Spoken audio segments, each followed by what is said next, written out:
സംസ്ഥാനത്ത് വൈദ്യുതി നിയന്ത്രണത്തിന് സാധ്യത. രാജ്യത്ത് വൈദ്യുതി ലഭ്യതയിൽ വൻ കുറവുണ്ടെന്നും നിയന്ത്രണത്തിന് സാധ്യതയെന്നും KSEB അറിയിക്കുന്നു. റിനോ ശ്രീധർ തിരുവനന്തപുരത്ത് ചേരുന്ന കൂടുതൽ വിവരങ്ങളുമായി. റിനോ, KSEBയുടെ ഈ പുതിയ എന്താണ് അവരുടെ പ്രതിസന്ധിയായി പറയുന്നത്? കാരണം നേരത്തെ വേനൽക്കാലത്ത് അത്തരം നിയന്ത്രണങ്ങൾ അത് സ്വാഭാവികമാണ്, വേനൽ കടുക്കുമ്പോൾ അത്തരം നിയന്ത്രണങ്ങൾക്ക് വേണ്ടിവരുമായിരുന്നു. പക്ഷേ ഇതിപ്പോൾ നല്ല മഴയുണ്ട്, പക്ഷെ എന്താണ് ഇത്തരത്തിൽ നിയന്ത്രണം വേണ്ടിവരും എന്ന് പറയാൻ കാരണം?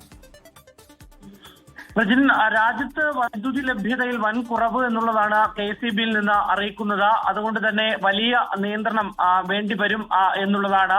വൈദ്യുതി ലഭ്യതയിൽ രൂക്ഷമായ പ്രതിസന്ധി നേരിടുന്ന സാഹചര്യത്തിൽ ജൂൺ 30 മുതൽ വൈകുന്നേരം 6-നും രാത്രി 12-നും ഇടയിൽ പരിമിതമായ തോതിൽ വൈദ്യുതി നിയന്ത്രണം ആവശ്യമായി വന്നേക്കാം എന്നുള്ളതാണ് KSEB അറിയിക്കുന്നത്. KSEB മന്ത്രിയുടെ നേതൃത്വത്തിൽ, വകുപ്പ് മന്ത്രി സണ്ണി ജോസഫിന്റെ നേതൃത്വത്തിൽ, പവർ സെക്രട്ടറി ഉൾപ്പെടെയുള്ളവരുടെ നേതൃത്വത്തിൽ യോഗം ചേർന്നിട്ടുണ്ട് എന്നുള്ള വിവരവും ലഭിക്കുന്നു. ഏതെങ്കിലും ഒരു പരിഹാരം ഉണ്ടാക്കാൻ വേണ്ടി കഴിയുമോ എന്നുള്ളതാണ്. എന്തായാലും പസഫിക് സമുദ്രത്തിൽ എൽനീനോ പ്രതിഭാസം ശക്തി പ്രാപിച്ചതിനെ തുടർന്ന് അന്തരീക്ഷ ഊഷ്മാവ് വർദ്ധിച്ചതിനാൽ രാജ്യത്താകെ വൈദ്യുതി ലഭ്യതയിൽ വലിയ കുറവുണ്ടായി എന്നുള്ളതാണ്. ജൂൺ 16 മുതൽ തിരികെ നൽകാമെന്ന കരാറിൽ മാർച്ച് ഏപ്രിൽ മാസങ്ങളിൽ കേരളം ഇതര സംസ്ഥാനങ്ങളിൽ നിന്ന് വായ്പയായി വാങ്ങിയ വൈദ്യുതി തിരികെ നൽകേണ്ടുന്ന സമയമാണ് നിലവിൽ. അതുകൊണ്ട് തന്നെ മറ്റ് കരാറിലേക്ക് പോകാൻ വേണ്ടി കഴിയില്ല എന്നുള്ള ഒരു കാര്യം കൂടി മുന്നോട്ട് വെക്കുന്നുണ്ട്. ഒപ്പം ഈ മഴക്കുറവ് വൈദ്യുതി ലഭ്യതയിൽ വലിയ രീതിയിലുള്ള തിരിച്ചടിയായി.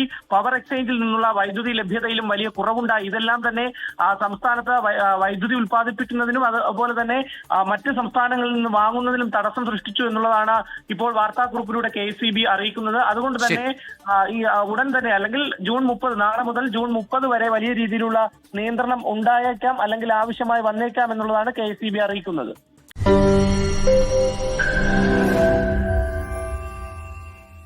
ലോകത്തെവിടെയായാലും ഏത് സമയത്തും 24 വാർത്തകളും ഓഗ്മെന്റഡ് റിയാലിറ്റി പാക്കേജുകളും എക്സ്പ്ലെയിനറുകളും വിശദമായി കാണാൻ ഞങ്ങളുടെ YouTube ചാനൽ നിങ്ങൾക്ക് സബ്സ്ക്രൈബ് ചെയ്യാം.